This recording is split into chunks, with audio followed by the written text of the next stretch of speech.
खास मेहमान हमारे साथ जुड़ चुके हैं। कल्की पीठाधीश्वर आचार्य प्रमोद कृष्णम हमारे साथ जुड़ चुके हैं। बहुत बहुत स्वागत जी न्यूज पर आचार्य जी आपका। मैं पहले आपका पहला विचार जानना चाहूंगा कि संभल में जिस तरीके से एएसआई का सर्वे हो रहा है, संभल में जिस तरीके से सनातन की अस्मिता को वापस पाने के लिए, उस गौरवशाली इतिहास को वापस दोहराने की कोशिशें की जा रही हैं। देखिए अनुराग जी, ये बड़ा पौराणिक, ऐतिहासिक और धार्मिक विषय है और बड़ा संवेदनशील विषय है। संभल एक पौराणिक स्थान है। इसके तीन दृष्टिकोण हैं। एक है पौराणिक और धार्मिक, एक है ऐतिहासिक और तीसरा है न्यायिक, और एक और बन गया है आजकल ये राजनीतिक, पॉलिटिकल। तो पौराणिक दृष्टिकोण से अगर हम संभल को देखेंगे तो संभल वो स्थान है जहाँ भगवान विष्णु का अंतिम अवतार, 10वां अवतार श्री कल्की नारायण के रूप में अवतार लेगा। और अनुराग जी, आप बहुत ही विद्वान पत्रकार हैं। ये बात मैं छोटा सा करेक्शन सर, मानिएगा, अनंत नाम है मेरा हमारे पुराणों में।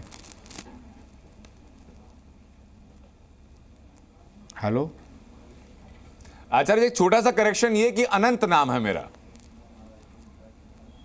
अच्छा, मुझे पता चला कि अनुराग मुस्कान कर रहे हैं। एनीवे, सॉरी, क्षमा चाहिए, क्षमा कीजिएगा अनंत जी। तो ये बात मैं कह रहा हूँ इसलिए मत मानिएगा, ये हमारे पुराणों में लिखी है, श्रीमद् भागवत में भी लिखी है और श्री कल्की पुराण में लिखी है, स्कंद पुराण में लिखी है। और इसको ऋषि मुनि महात्माओं ने, कथावाचकों ने अपने अपने प्रवचनों में सैकड़ों सालों से, सदियों से इसका बखान किया है। 18 साल पहले 2 नवंबर 2007 को जब श्री कल्की पीठ की स्थापना हुई और मुझे कल्की पीठाधीश्वर के रूप में मेरा पट्टाभिषेक किया गया, तब मैंने ये संकल्प लिया और घोषणा की कि जहाँ भगवान आएगा वहाँ धाम बनना चाहिए जी। श्री कल्की धाम की स्थापना होनी चाहिए। और श्री कल्की धाम की स्थापना भगवान की कृपा से, आने वाले अवतार के धाम की स्थापना पिछली 19 फरवरी को भारत के प्रधानमंत्री आदरणीय नरेंद्र मोदी जी के कर कमलों से संभल में हुई। अब वहाँ भव्य कल्की धाम का निर्माण शुरू हो रहा है। लगभग 4-4.5 साल में कल्की धाम बन के पूरा हो जाएगा। अब दूसरा विषय आता है कि ये जो पुराणों में उल्लेख है कि अभी भगवान का अवतार, कल्की अवतार संभल नामक स्थान पे होगा, तो वो संभल कैसा होगा, वो संभल की पहचान कैसी होगी, उस संभल की का रेडियस कितना होगा, उस संभल की परिधि कितना होगी, ये सारे की सारी बातें पुराणों में लिखी हुई हैं। और इन विषयों पर, इस महत्वपूर्ण विषय पे पुराणों और धार्मिक ग्रंथों के 27 अध्याय हैं जिनको संभल महात्म्य के नाम से जाना गया है।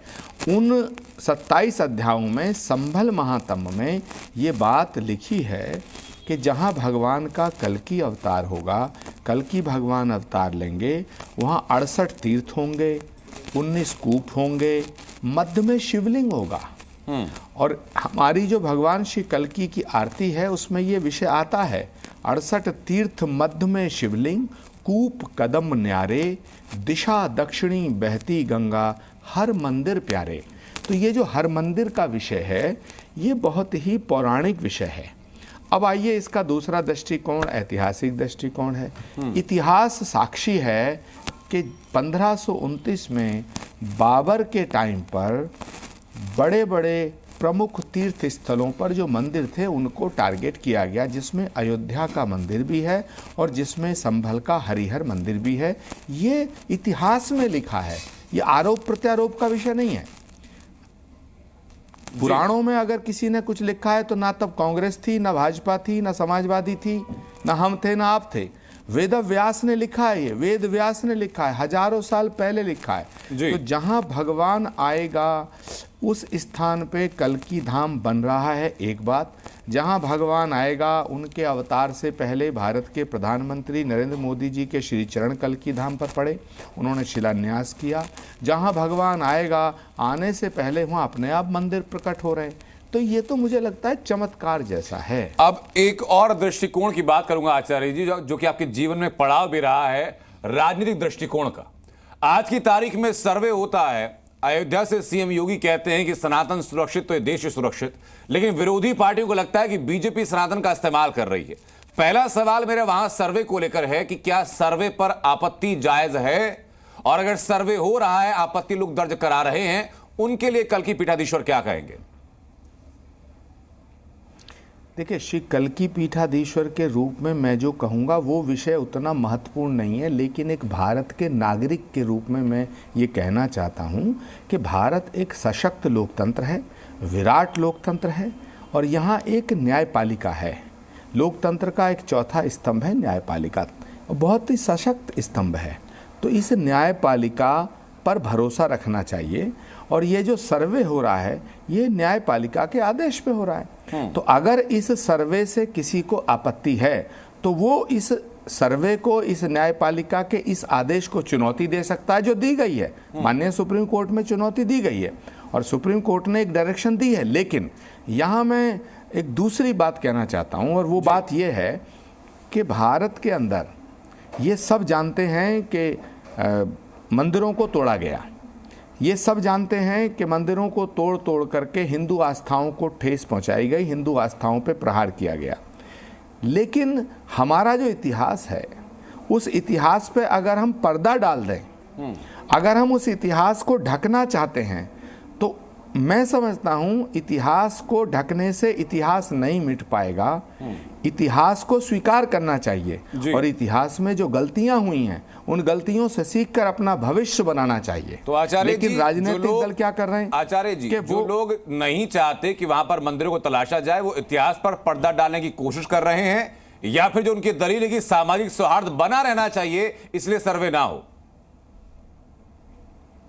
क्या सनातन की बात करने से सांप्रदायिक सौहार्द बिगड़ सकता है?